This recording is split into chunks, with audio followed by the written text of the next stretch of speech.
Welcome back, everybody, to your third lesson in your digital marketing and SEO course. As I just mentioned, today we're looking at internal links as well as URL structure. We're going to be looking at the importance of structured URLs and what those look like. We did touch on it already briefly, but we're taking it a step further. We're going to look at the internal link structure and the implementation of those. We'll be looking at monitoring internal links using certain tools. And then finally, content and something called EAT, E-A-T, which I'll be going into a bit later. An interesting search engine fact for all of you. Did you know that zero-click searches make up more than 50% of total searches, and organic clicks outnumber paid clicks nearly 12-1. So for every one paid click, there are 12 organic clicks, which is quite insane. Then when it comes to zero-click searches, these are becoming more and more prevalent just as the search results become more and more relevant. I'm sure you've all done this before. If you think about when you have been searching for something in a browser, sometimes you don't even click on a search result to go and visit a website because your query has already been answered either by the organic search results or the knowledge graph. That's Google's way of bringing and combining relevant information together with context, or it's in the meta tag description of a page. So that is what we're referring to when we say a zero-click search. And this is yet another reason why we need to make sure that our meta tag descriptions are very clear and relevant to the page. Our first objective of the day is looking at URLs. As I mentioned, this will look a bit familiar to you, but essentially URLs are links. They show the hierarchy of the page, ideally, i.e. it starts broad and narrows down. And I gave this example in the previous lesson. So a not great example is where you're just adding a bunch of numbers. It's not clear what the page is about. And then a better example is where you start off with something broad, so a broad category like marketing, and then go or specify more narrowly what that actual page is about. And in this example, it's digital marketing history. So this is very important. And why it is important is because the search engines need to know what each page is about, and the URL is where it first looks. So if it's not matching up to your keywords or the main content of that page, then that's the first kind of error that you can make when it comes to SEO. It's important also because a descriptive URL structure makes a website easier to navigate for its visitors. And at the end of the day, increasing or making the user experience better for all of your visitors is only going to do good things for you with SEO. And then bots in the crawling process can more easily make the connections between the pages on a website. And I'll give you an example just now, or now rather. For example, we have the URL that I showed you before. We've got marketing and digital marketing history. Then we have another page that is marketing, but then we have traditional marketing history. So now the bots will know that these two pages are relevant to each other because they're both about marketing, but they're both about different aspects of marketing. However, there is a connection there, so the bots will be able to make that connection more easily. And just remember, although this might seem like a small thing in terms of URLs, it isn't. All of this is done to help search engines read, so crawl, organize and store, index pages in the way that they were intended. And what I mean by that is the way that you are intending to communicate this content to your ideal visitors. So if you're wanting to do that, then you have to make sure that firstly your URL structure is perfect. And then of course, this will enable you or qualify you to be ranking higher in the search engine results pages. So I think we have URL structure pretty sorted, and now it comes to link structure. It might seem like the same thing, URLs and links, of course, they are linked, but let us go into the actual link structure. Now, first off, you need to understand website structure. Now, this might seem a bit basic to you, or maybe it's completely new, but essentially this is a standard structure of a website. First, you have the homepage, which generally will link to a series of categories, whether it's 3 or 5 or 7, depends completely on the site. Then each category will have separate articles. So in this example, each of them has 3. And then when it comes to internal linking, all those lines there, you can see they are linking between each other. You need to do this as much as possible, but of course only where it is relevant.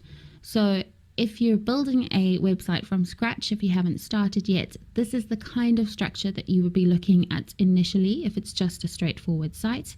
But if it's more than that, there are, of course, other structures. It can get incredibly complex, especially when it comes to something like e-commerce. But this is a good way to kind of understand where internal links come into play, because you're linking between each article, each category. It's going back to the homepage. And if that's done in an orderly way, then the crawlers or the bots will be able to crawl the website much more easily. So have this understanding in mind before looking at the link structure. Internal links improve the indexing of a website because unless otherwise specified, crawlers will follow link paths on every page of a website. So if this is set up properly, they will follow all those links, and then that enables the indexing to happen, or the crawling and indexing to happen faster. When it comes to crawlers and internal links, they are always looking for fresh content. Effective internal linking enables faster crawling and therefore faster indexing. And I really want to drive this point home. When we go into external links, which is a bit more complicated over the next few lessons, it's important, well, if you have an understanding or a good understanding of internal links, and they're much more easier to implement, then the external factor will become a bit easier. In the first few lessons, we were talking about Google bots, and I really only specified one, but there are actually 2. We have the Fresh bot, which indexes fresh pages, and that's referring to new content frequently. So this is the bot that is always on the lookout for fresh, updated, newly indexed or newly created pages. Then we have the Deep Crawl bot, which indexes all pages about once a month. Now, a website can't possibly have each of its pages updated on a regular basis, and this is where rank distribution comes in. Essentially, if you're including internal links from your new content, so your few pages that you do update regularly, to your old content, what this does is it shares some of the value of the fresher pages, so the pages that you have your content updated on regularly, it shares that to the older content pages. So it essentially just improves your overall ranking, while your pages that are more updated or more frequently updated will generally have a higher ranking. It's good to keep your entire site looking healthy to the crawlers and, well, to the bots. Exactly where to implement internal linking really does depend on the business, but generally from one content heavy page to another, to any high performance pages, and that can mean different things, whether it's your top volume, so you're getting most of your visitors landing here, maybe it's your highest converting page, so you're achieving an objective or more objectives on a page. Those kinds of pages are the ones that you would link to between each other. And then, of course, wherever there is good content that relates to each other, it doesn't do any harm if it's implemented correctly. We're going to be going into that in terms of how to actually implement it. But as long as you're doing that and it's making sense and it's relevant, then there is no harm in applying the links. Where exactly internal links are placed in a website would be across images, videos, and text. If you create an internal link with text, it increases its value as it adds content and keywords to the linking process. And that's because you're going to be using something called anchor text. Now, anchor text is words or phrases on a website's pages that link to other pages. So this is essentially your internal link. These can be internal or external. So we're not going to be covering external now, but you would implement it in the same way as internal in many cases. And something very important to remember when it comes to anchor text is looking at your LSI keywords and using those to hyperlink, which is another term for a link, essentially, whether it's internal, external. It is sometimes referred to as hyperlink, so just remember that. Here is an example of what it would look like in the code, and you can actually see that looks familiar, doesn't it? So you can see it starts with an A and then a space. href equals the website, and then the text that is being used to link to this page.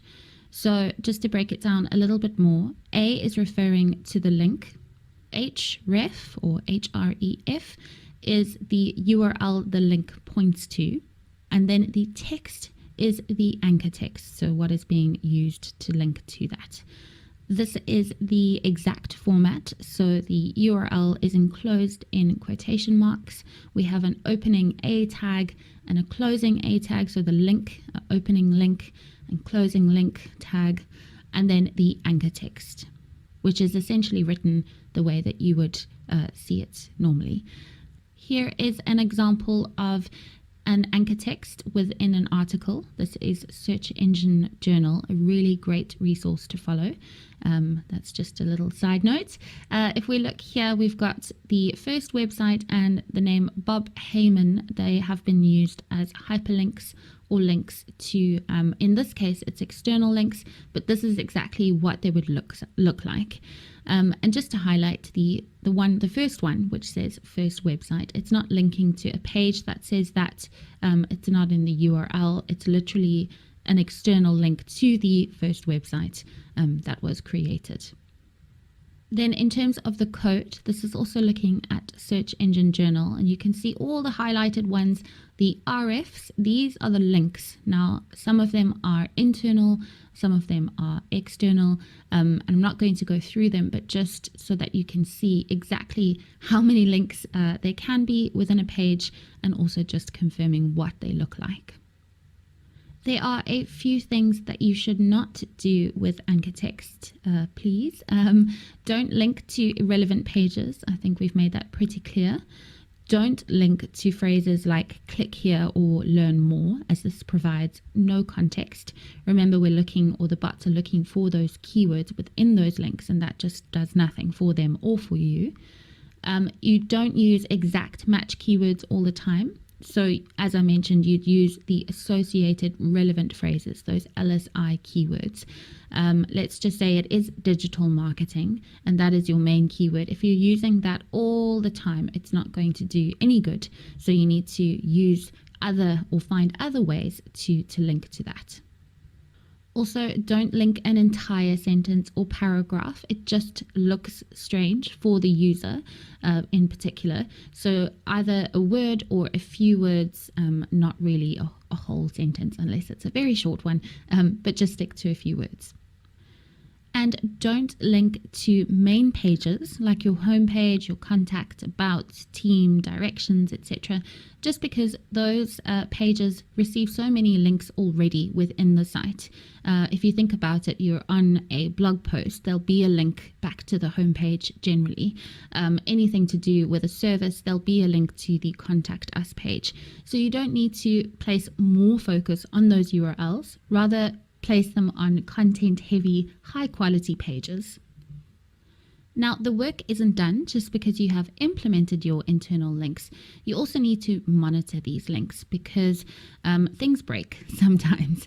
So what you need to understand first is something called an HTTP status code. Now, this, or HTTP, stands for Hypertext Transfer Protocol, and this protocol essentially defines how messages are formatted and transmitted. So by messages, let's just say it's the page content, and what actions web servers and browsers should take in response to various commands. So if you think about it just very quickly, this is quite technical. You don't need to understand it all fully, but if you think about a visitor clicking on to visit a website, that click is essentially sent to the server. It's a signal to the server that someone is requesting this URL, this information. Now, the server has all of the information that needs to be sent back to that visitor, but sometimes it's moved, there's an issue, there's a server error, and things just break temporarily or sometimes permanently. So this is where an HTTP status code comes in. There are quite a few, but I'm just going to take you through some top ones at the moment. And the reason why I'm taking you through this is because these will be some of the errors that you would see when you're looking at your internal links. So first up, we have 200. And this essentially is saying that everything is fine. The request has succeeded. The ping back basically of the information that the visitor has requested is as intended. So that's ideally what you want to be seeing. And you'll see an example of that shortly. Then we have error 301. There are quite a few 300 or in those numbers when it comes to HTTP status codes. But this essentially means that the page has been moved permanently, and what needs to be done is the link with the new URL needs to be updated. Then we have a 404, which I'm sure you're all familiar with. You've come across this many times when visiting or browsing the internet. And this means that the page is not found at all. And the server has no indication of whether this is permanent or not. So this would signal going into the backend, looking at the page. Has the URL been changed? Has it been deleted? Do you need to set up a redirect? And this is something we'll be going into. But this is really kind of the biggest error that you would see. One of the best and free tools to use is the Google Search Console, of course. Now, if we look at the top left, you can see a red box, and this is saying that there are no errors, so we don't have to look into anything here. If there was an error, then you would click on that box. You would probably see a list of URLs that are giving the errors as well as their status codes. If you wanted to dive deeper into links through the Google Search Console, then you would go to the links section in the Google Search Console. Ignore the external links for the moment, and let's just look at the internal links. We can see on the right that these are the top linked pages. You can, of course, see all of the internal links. For example, here we have quite a few. There are 5,673. You can click into any of those URLs and find out more information, such as where those links are coming from. So which pages have you linked to that URL? If there is a problem with that URL and you're having to update it manually, then this would be a great place to see very easily that you need to update the following pages, as opposed to you looking around trying to find that link. That would be very frustrating. Here we have an overview, and you can see on the right there are no broken internal links. This site, we're using Zara.com as an example, has over 1 million internal links, but just bear in mind this is a global e-commerce site. You can see on the top next to the overview tab, it says there are 2 issues, but this is not related to internal links. In that case, it's actually related to external. So this would be the first place to look if you are using this kind of tool. Very quickly you can see, oh, okay, there's no problem, or yes, there is a problem. If you were to click on those internal links to explore them even further, you would see something like this. Let's just start off here. We have the source URL. So this is where the internal link was placed. These are the URLs. Then we have the target URL, which is the internal link that you have placed, or in this case, it's what you want to be focusing on. And then in the middle here, you can see the HTTP status code. These are all 200, so everything is absolutely fine. You might also be interested to see, if you look on the far right, you can see target HTTP status code. It hasn't been crawled because the internal pages crawl limit has been reached. It means that the crawl budget is completed and they've reached the maximum of 10,000 internal pages to be crawled. We can also see on the far right, so right at the end, there is the anchor text that is being used with the target URL. If you went back into another report within RFs, you can see under the report section, there's internal pages. You can see at the top there is just an overview. So over 10,000 pages have been crawled. There are 7 redirects, and we're going to redirects just now. And there are 44 broken pages. So this is where you would look further as well. So you would click on that broken 44. And what you would see here, or in this case, we're looking at a 410 status code. Essentially, it means it's gone, it's been deleted, it's no longer there. However, this is not really a problem because it's not indexable. These pages haven't been added to the index. In fact, they've probably been added to the robots.txt file to specifically not be indexed. The internet has a really long memory. If you are putting a link out there, it's not going to go away. It's going to be there until that link has been deleted by the other side.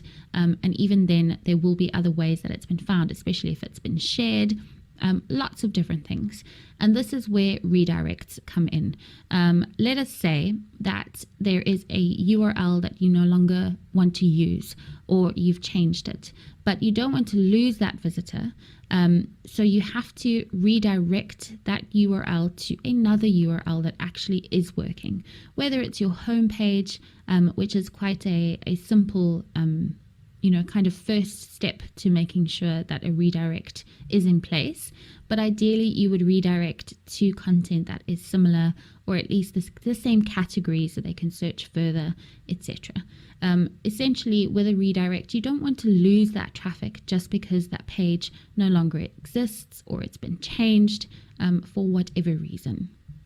Also, if you have a change in domain, let's say you have decided to rebrand, but you still, of course, want to keep the authority that your website has gained through your SEO efforts, then you would redirect your old domain to your new domain.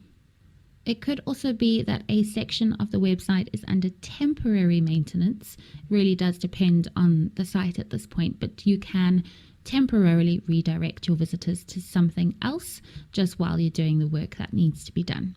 There are other reasons for redirects. If you have any that you've thought of or that you've put in place already, please let me know. That would be very interesting. But this is generally the top kind of 4 reasons for these redirects. This is something very important to remember. Unless there is a very specific reason, you don't want to change or delete your old URLs, as you will lose their authority.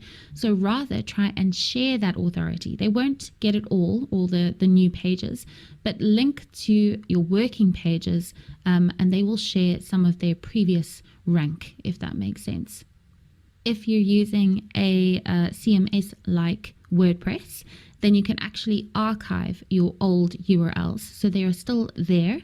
You can choose whether you want them to be indexed or what sections you want to be indexed or not indexed.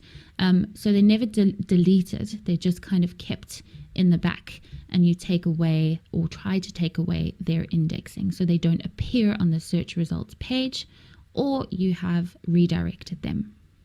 Now, when it comes to redirect setup, I wish there was an easy answer here and that I could take you through it all. But because there are so many different CMSs and all sorts of technical requirements, the best thing that I can say is that you can do it through the web server configuration. So if you actually have access to the server and your root directory files and all of those files that we spoke about in the previous lessons. And also, if you have a content management system, a CMS, this does make it easier. It does mean sometimes that you still need to access the configuration in the back end, but they can make it or can make the process a bit easier.